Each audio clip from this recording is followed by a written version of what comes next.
Sir ఈ రోజున మీ బాబు చేసిన చిన్న మెసేజ్ ఈ రోజున రాష్ట్రం మొత్తం చూస్తుంది. 25 మంది విద్యార్థుల భవిష్యత్తుకు సంబంధించి. మద్రాస్ ఐఐటీలో మీరు వాళ్ళు పెట్టినటువంటి కండిషన్స్ ఏదైతే ఉన్నాయో, అప్పుడు మీ పిల్లలకు మళ్ళీ సీట్ వస్తుంది అని అనుకున్నారా సార్? వాళ్ళ భవిష్యత్తు గురించి ఏం ఆలోచించారు? ఆ ఒక్క నిమిషం వాళ్ళంటే మేము యాక్చువల్గా జూన్ 20 నాడు క్వైరీ రైజ్ అయింది. అంటే మీ బాబుకి Chennai IIT Madras seat allocate అయిందని మెసేజ్ వచ్చింది, మెయిల్లో వచ్చింది సార్. మెయిల్ రాగానే వారు చెప్పిన ప్రకారం డాక్యుమెంట్స్ అప్లోడ్ చేసాము. డాక్యుమెంట్ అప్లోడ్ చేసిన నెక్స్ట్ డే క్వైరీలో రిజెక్ట్ కొట్టారు. వాళ్ళ డాక్యుమెంట్స్ ఆర్ నాట్ సాటిస్ఫైడ్ వచ్చింది. మళ్ళీ మాకేం రీజన్ చెప్పలేదు. మళ్ళీ చేసిన తర్వాత థర్డ్ రోజులో కూడా రిజెక్ట్ చేసిన తర్వాత అప్పుడు వాళ్ళు ఐఐటీ నుంచి ఫోన్ చేశారు. మీరు ఇంటర్మీడియట్లో అనే అంటే యాక్చువల్లీ ఏపీ గవర్నమెంట్ ఒక ఎగ్జామ్షన్ ఇచ్చింది సార్.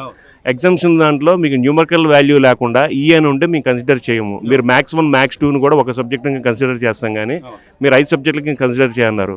కానీ ఇప్పుడున్న 25 మంది పిల్లలకి కూడా ఆ ఎగ్జామ్షన్ కాకపోయినా సరే 4 సబ్జెక్టుల మీద వారు అడిగిన పర్సంటేజ్ ఉంటుంది సార్.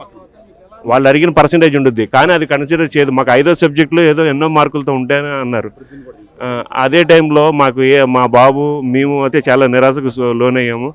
ఇంకా ఒకటే ఒక ఆశ, ఆ క్షణానికి మన అదృష్టం ఆంధ్రప్రదేశ్ ఎడ్యుకేషన్ మినిస్టర్గా లోకేష్ గారు రావడము.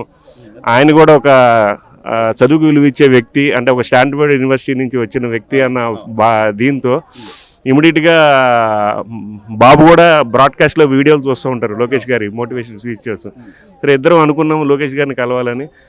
మేము ప్రయత్నిస్తే దొరకలేదు. బట్ మాకు విజయవాడ అవడం వలన మంగళగిరిలో ఉన్న స్నేహితుడు ఇలా లోకేష్ గారి వలన ఒకసారి నాకు ఇలా చిన్న మెసేజ్తో స్పందించారు. మీరు కూడా అలా మెసేజ్ చేయండి అని చెప్పారు. దీని సబ్జెక్ట్ మొత్తం అంటే విపులంగా మా బాబు దాన్ని టైప్ చేసి ఆయనకి వాట్సాప్ చేశారు. మేము ఇమ్మీడియట్గా వస్తారని మాత్రం అనుకోలేదండి. ఇమ్మీడియట్గా అరగంటలో నారా లోకేష్ గారు పేషి నుంచి రావడం, విద్యాశాఖ మంత్రి పేషి నుంచి రావడం, 2-3 సార్లు బాబుతో డైరెక్ట్ మాట్లాడటం. ఆయన ఏంటి మీ ప్రాబ్లం ఏంటి అంటే విషయం తెలుసుకుని తర్వాత అలా పేషి నుంచి వాళ్ళ ఓఎస్డీ గారు కానీ వీళ్ళందరూ కూడా మాకు టచ్లో ఉంటారు. React immediately. నువ్వు అనుకున్నావు అంటే ఒక సోషల్ మాధ్యమం ద్వారా ఒక చిన్న మెసేజ్ పెడితే ఎడ్యుకేషన్ మినిస్టర్ వెంటనే స్పందిస్తారు. అసలు నేను చెప్పిన దాన్ని ఆయన విని దాని మీద ఒక జీవోనే పాస్ చేసి నాతో పాటు మరో 24 మంది విద్యార్థుల భవిష్యత్తుని మార్చేస్తారని చెప్పి నువ్వు అనుకున్నావు? ఎప్పుడు అనుకోలేదు. ఒక ట్రయల్ అండ్ ఎర్రర్లో ట్రై చేశాను వాట్సాప్లో పెట్టడానికి. బట్ అది ఇప్పుడు చాలా పెద్ద ఇష్యూ అయ్యి మొత్తం నాతో పాటు ఇంకా 24 మెంబర్స్కి వెళ్ళిపోయి నెక్స్ట్ ఇంకో 1 వీక్లో ఇంకో 15 మెంబర్స్కి వెళ్ళిపోతూ టోటల్ ఆంధ్రాలో ఒక 40 మెంబర్స్ దాకా వెళ్ళిపోద్దని ఎప్పుడు అనుకోలేదు. సో అంటే ఒక విద్యార్థి చదివిన చదువు కానీ లేకపోతే ఆ ర్యాంకు కోసం పడ్డ తపన కానీ ఇవన్నీ ఒక ఎత్తు అయితే, మళ్ళీ మద్రాస్ ఐఐటి దాకా వెళ్ళిన తర్వాత వాళ్ళు చెప్పినటువంటి కండిషన్స్కి డిగా పడిపోయిన నేపథ్యంలో లోకేష్ గారికి ఇలా మనం మెసేజ్ చేస్తే మనం మళ్ళీ ఏమంటే రియాక్ట్ అవుతారు అనే ఆలోచన ఎలా కలిగింది నీకు అసలు? అంటే నేను యూజువల్లీ లోకేష్ సార్ ఇంటర్వ్యూస్ చూస్తూ ఉంటాను. సో ఒక ఇంటర్వ్యూలో ఆయన ఎడ్యుకేషన్ మీద ఆయన ఒక మాట అయితే చెప్పారు దానిలో.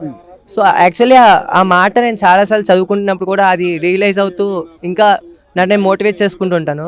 సో సడన్గా ఆయన ఒకసారి స్ట్రైక్ అయ్యారు. సో ఆయనకు మెసేజ్ చేయాలని అనిపించింది. నా అట్లీస్ట్ చెప్పుకున్న అవుతాను అనుకున్నా, బట్ అంత వెంటనే రెస్పాన్స్ అవుతాను అనుకోలేదు. సో మొత్తం మీద చాలా హ్యాపీ. అంటే మీకు ఇచ్చిన అష్యూరెన్స్ కానీ ఆయన లోపలికి వెళ్ళిన దగ్గర నుంచి ఆయన మాట్లాడిన విధానం కానీ ఏం చెప్తున్నాను? నీతో పాటు చదువుకునే లక్షలాది మంది విద్యార్థులు ఉన్నారు, రాష్ట్ర స్టూడెంట్స్, మీరు ఏం చెప్తారు? అసలు ఫస్ట్ ఆఫ్ ఆల్ ఒక మినిస్టర్ మాట్లాడినట్టయితే లేదు. ఇంట్లో ఒక మనిషిలాగా మాట్లాడారు ఆయన మాతో. చాలా ఫ్రెండ్లీగా మాట్లాడారు. సో చాలా హామీ ఇస్తూ, ధైర్యం ఇస్తూ, ఒక షూరిటీ ఇస్తూ కెరియర్ మీద ఎలా చదవాలి, ఎలా ఆలోచించాలని చెప్తూ మోటివేషన్ చెప్పారు. సో అలా ఇప్పటి వరకు మీరు చదివింది ఒక ఎత్తు అయితే, ఈ రోజున లోకేష్ గారు ఒక ఐటీ మినిస్టర్గా విద్యాశాఖ మంత్రిగా ఉన్న వ్యక్తి మిమ్మల్ని మీ మీద పెట్టిన అష్యూరెన్స్కి ఇంకా బాధ్యత పెరిగింది అనుకోవచ్చు అంటారా? చాలా చాలా చాలా చెప్పారు. మీరేం చెప్పారు వాళ్ళకి? మీరేం చెప్పారు లోకేష్ గారికి? మీరే అంటే మేము ఖచ్చితంగా ఉద్యోగాలు సంపాదించి మళ్ళీ ఇదే ఆంధ్రప్రదేశ్లో అది మేము అలా అని మేము చెప్దాం అనుకున్నాం. బట్ సారే చెప్పేశారు, మీరు పక్క మళ్ళీ ఆంధ్రాలోనే చేయాలి, మళ్ళీ చెన్నై బెంగళూరు అని ఎక్కడికి వెళ్ళొద్దు, మన స్టేట్ని మనమే అభివృద్ధి చేసుకోవాలి. మంచి పరిశ్రమ, మంచి కంపెనీస్ వస్తాయి అనుకుంటున్నారా మీరు లోకేష్ గారు ఆధ్వర్యంలో? పక్కా లోకేష్ సార్ ఉంటే వస్తాయి.